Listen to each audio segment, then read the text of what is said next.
migrant workers, especially diri sa Caraga region. So pagka kwantong Middle East, so si RD gi-activate dayon namo ang among quick response team. So 24 hours na ami diri personnel sa Caraga office para mag-atiman kung naay mga concerns na itawag na imo ari sa office.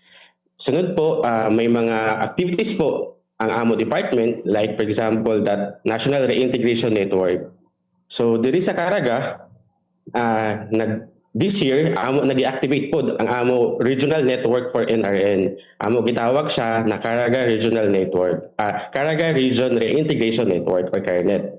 So last April 8, ang CARNET diri sa Caraga composed of 13 na representative from different national government agencies. Nag-meeting kami diri sa opisina para ma-check namo or ang coordination ba sir na pag for example na ay OFW na mo kwan sa amo dire mo duol tas kinahanglan og tabang from DTI, from DSWD, so amo na sa kwan gi-refer sa ilaha. So unsay nahimong daga no human ninyo gipahigayon kining maong programa ERD sir? Ang sa karon sir, tuloy-tuloy naman po. Tuloy-tuloy po. So, every day, naapo yung mga OFWs na nangayo og tabang. So, moari diri sa amo sa opisina. Tapos, ang amo buhaton, instant coordination sa amo mga partner agencies po. I see. So, sa inyong datos, naana ba o pupila na no, ka mga OFWs nga na-repatriate nga taga-Caraga ang nangayo po no niyan sa inyong buhatan aron na mahatagan po no sa mga tabang, no? Ma-financial man, ma-training, gikan sa itong gobyerno, sir. Nice.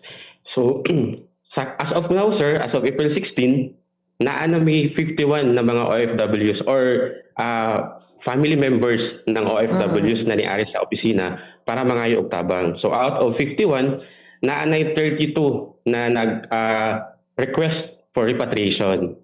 So, out of the 32, 23 pala sir ang request for repatriation na ay isa sa Bahrain, na ay unom sa Kuwait, isa sa Lebanon, 3 sa Qatar, 4 sa Saudi Arabia o 8 sa United Arab Emirates po. I see. So ang concern sir, kuan lang siya, muari ang mga family members, mangayo lang sila og whereabouts or kay isahay di man nila matawagan ang ilang mga kapamilya dito sa abroad. Kining gitawag nato nga NRN no nga programa unsa ka mahinungdanon ang maong national integration no nga initiative aron nga masiguro ang nga walay mga overseas Filipino workers nga makonsider nato nga mabilin ERD. Actually, ang National Reintegration Network, sir, is a whole of government approach ni. So, in support sa mga returning OFW na muuli diri sa Pilipinas. So, mauni, so part ang composed ni ang NRN, composed ni of different national government agencies po. As I mentioned earlier, sir, na daghan na mga agency na para pag kung unsa may concern, halimbawa, ma-repatriate na po ang ating mga OFWs from other countries, lalo-lalo na sa mga affected ngayon sa Middle East crisis po. So pag balik po nila sa Pilipinas, kung may concern sila, for example, gusto nila magkaroon ng business, so refer po namin sila sa DTI kung paano magsimula ng business. Unsa ka solid tuod ERD ang commitment no sa uban nga mga ahensya sa atong gobyerno? Kung gisgutan nato ang kinini ang kuan na pag-implementar no sa NRN. Sir, as of April 8 na meeting namo katong 13 agencies, nagkuan sila nag-present sila ng different programs and services nila para maoy na yung ma-offer namo in case na naay mo ari na OFW. So 100% commitment naman po ang gihatag ng atong mga partner agencies, sir. So unsa nga mga trainings ang available ani nga mahatag ngadto nila sir ug unsa po'y assurance nga kining ilang mga trainings o uban pa nga mga assistance nga makuha ila gyud pod ma-apply while naa sila diri no sa atong rehiyon. Sir, for example, kinahanglan nila ng training for the NC sa TESDA. So, ang TESDA nag-commit man po na i-refer lang namo sila para tagaan sila kung usa may ila kinahanglan na NC ng mga trainings.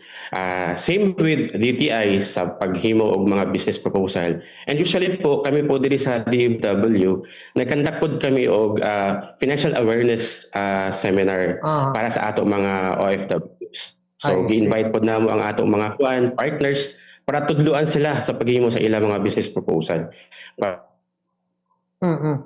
So, sa maong mga programa, positibo ba pod ang ang pagdawat sa atong mga OFWs RD kay basin bag naa ang mga programa gihimo sa atong gobyerno pero basin bag hesitant ang atong uban nga mga OFWs.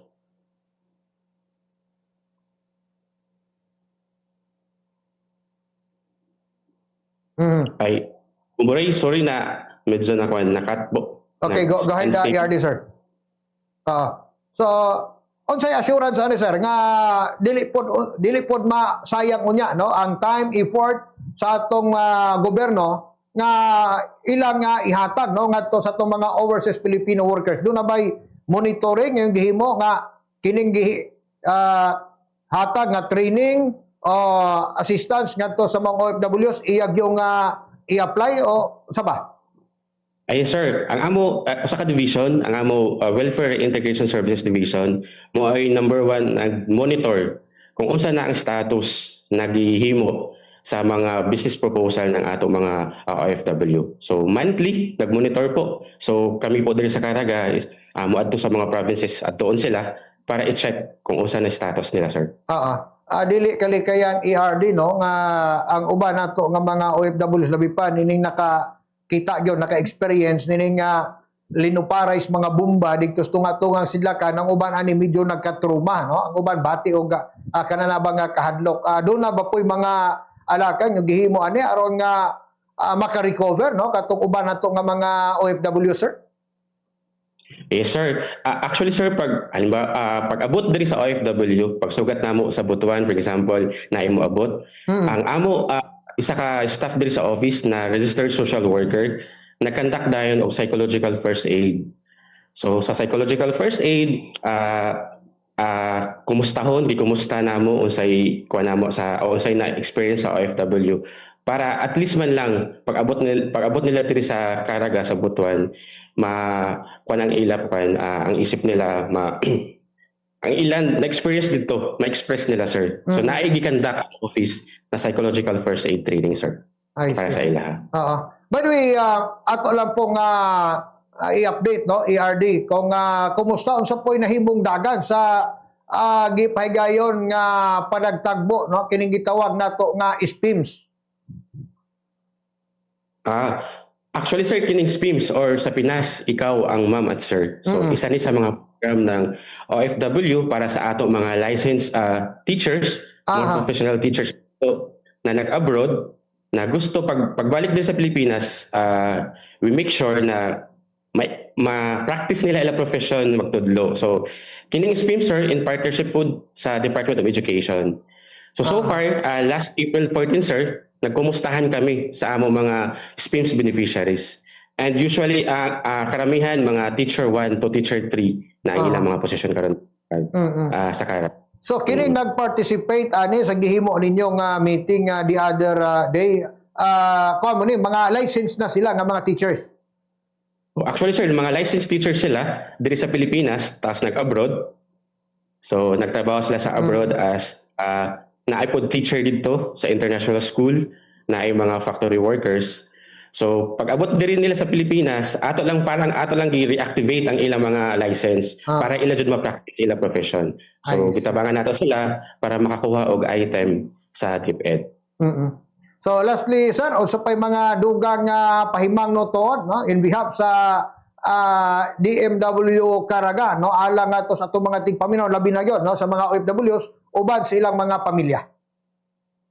Ayun, so sa ato diri sa pamilya or OFW sa Caraga, kung naamoy concerns, Kari lang mo sa office diri sa Esquina Dos building. So kami diri sa Caraga na sa Caraga sa DMW Caraga na ami mga services na i-offer sa inyo. So kung sa inyo concerns, rest assured natabangan namo kamo.